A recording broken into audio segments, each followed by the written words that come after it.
Bonjour les Tilous, c'est Payboy et c'est pour vous parler d'une grosse honte. Car j'ai aimé des films de merde. Bon, tu me diras, je continue encore d'en aimer, hein.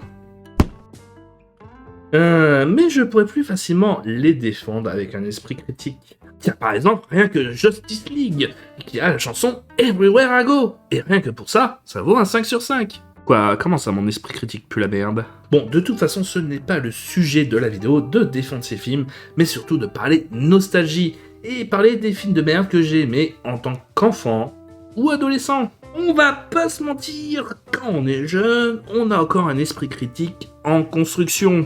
Nous serons plus adeptes aux produits marketing ou aux choix douteux pour peu que cela nous parle.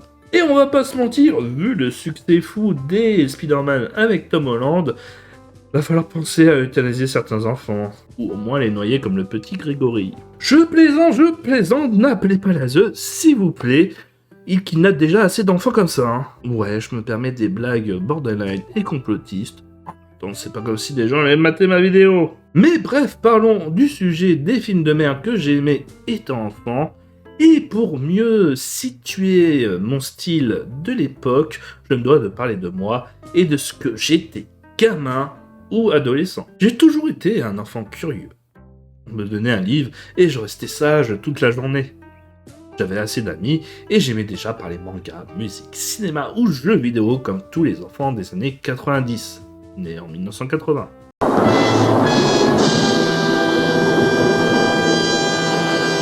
On découvrait d'ailleurs les débuts des jeux vidéo avec Mario, Sonic. On a grandi avec les dessins animés comme Sonic the Hedgehog ou Mario avec une partie live douteuse, transformant Mario en acteur italien porno des années 70 avec un comportement plus que douteux.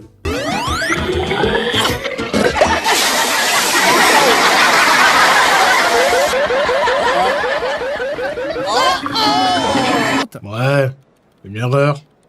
Et du coup, on rêvait déjà d'adaptation du niveau de Détective Pikachu ou Sonic avec nos personnages en live. Et arriva ça.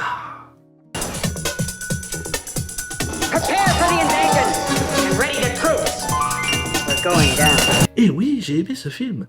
Pardonnez mon jeune âge, je n'avais que 13 ans. Mais rien que pour cette scène mythique, et je dis bien cultissime, j'adore ce film.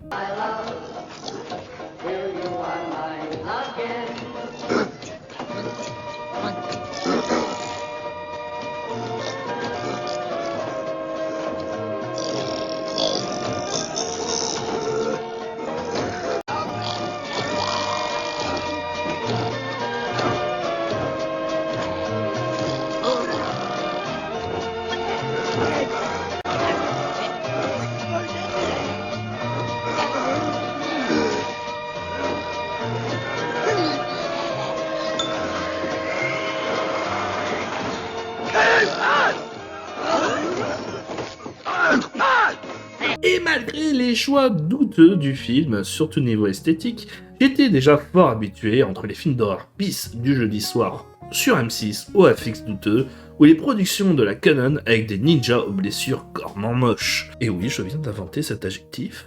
Je ne voyais que si peu de différence entre ces bisseries et ce film qui montrait quand même un gros budget pour son époque. Et puis merde, Bob Hoskins, l'acteur qui jouait dans Qui veut la peau de Roger Rabbit, pour faire le personnage de Mario. Autant dire, ça rendait le film attendrissant pour son côté naïf qui essayait de bien faire. Mais j'avais aussi petit une autre facette qui arrivera plutôt vers mon adolescence. Et ce grâce à la mythique BO du premier Mortal Kombat au cinéma. Je me mis à découvrir avec des BO comme ceux de Spawn, ou par exemple encore avec les albums de Marilyn Manson ou de Korn, le métal. Regardez ces magnifiques photos dossier de moi en métalleux. Ah, j'avais encore des cheveux à cette époque. D'ailleurs plusieurs fois les cheveux longs. Et ben quand t'es métalleux, que tu aimes pogoter, que tu aimes la rage qui s'exprime à travers des voix gueulantes, bah tu aimes la bagarre. Et ouais, la bagarre. Ah, c'est... La bagarre. Et la bagarre, c'est aimer les jeux de baston, certes, mais surtout les adaptations violentes, comme Street Fighter le film. Et oui, on aime aussi les boobs de Chun-Li dans ce film, on va pas se mentir. Toi-même tu sais, avec du blind comme musique finale, ou bien encore les Kawajiri et leur ultra-violence. Et tu te demandes à voir ça en live. Et tu kiffes voir ça en live avec le récit premier Mortal Kombat. Et tu fais chier toute ta famille pour les suivre à voir Mortal Kombat Annihilation. Et oui, depuis, je n'ai plus de famille. C'est con. Mais l'anecdote est vraie. Je vais vous expliquer. Quand j'étais plus jeune, et même adolescent, nous avons un oncle qui, après Noël, nous offrait à tous le cinéma. Et quand je disais à tous, c'est-à-dire à tous les neveux, nièces et même ses enfants, on se rejoignait tous ensemble pour aller voir un film au cinéma qui nous payait. Et donc, je me souviens encore de cette période-là où nous n'avions pas encore vu notre film au cinéma et qu'il n'y avait pas grand-chose d'intéressant, ou en tout cas qui faisait l'unanimité. Et nous avons donc décidé, suite à ma recommandation très vive à l'époque, d'aller voir Mortal Kombat Annihilation, puisque j'avais adoré le premier. Et même si donc, lors de la sortie en salle, je tentais de convaincre et de me convaincre, de me dire que le film était bien, car j'avais eu ma dose de bagarre, de dragons en 3D, et de filles sous la boue. Putain, mais j'étais pauvre quand j'étais ado. Heureusement, je le suis toujours. Cela n'empêche que malgré l'aveuglement que j'avais pour le premier film, qu'il y avait déjà certains aspects de ce film qui me dérangeaient plus ou moins et qui me disaient que les choses n'allaient pas. Déjà les acteurs qui, à part Kitana et Robin Shou, n'étaient plus présents, dont les fabuleux Christophe Lambert et Lyndon Ashby pour Johnny Cage, que je trouvais super drôle dans le 1. Et surtout, les meilleurs méchants qui étaient Golo et Shang Tsung manquaient à l'appel. On sentait une vraie perte au niveau de la mise en scène des combats, mal filmés alors que Robin était toujours à la chorégraphie. J'ai eu d'ailleurs le même aveuglement à la sortie de Terminator Genesis. J'avais bien aimé le fanservice à la sortie du film et je défendais celui-ci, même si je me disais que quelque chose n'allait pas. Pour anecdote, là aussi, j'ai un pote qui lui aussi le trouvait sympa à la sortie du cinéma et qui, en le revoyant, le déteste dorénavant. Je dirais comme toute personne sensée.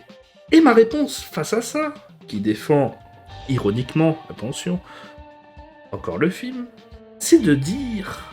Ah oui, mais l'erreur de Terminator Genesis, c'est de le revoir une seconde fois. Ne jamais revoir Terminator Genesis une seconde fois. Le fanservice du film lors de la première vision vous permettra de vous tromper. Une fois, pas deux. Et dans la même lignée que Mortal Kombat Annihilation, aimer des gens faire du trapèze sur de la musique techno-metal, bah ça vous fait aimer le pire. Et le pire du pire.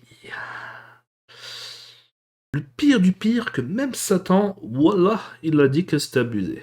Beowulf. Et pas le truc potable de Zemeckis, hein. Attention, attention, non, celui avec Christophe Lambert. Oui, huez-moi, je ne mérite que châtiment pour avoir défendu ce film à l'époque. Car bon, à contrario de Spawn, qui a une excellente BO, il est difficile de défendre Beowulf. À part pour les beaux yeux de Cricri, bien évidemment. Enfin, tu me diras, il y a les débuts de Junkie XL dans la BO de ce film. Ce n'est pas rien. Bien sûr, dans la même logique, j'avais apprécié Highlander 4 et les débuts à Hollywood de Donnie Yen.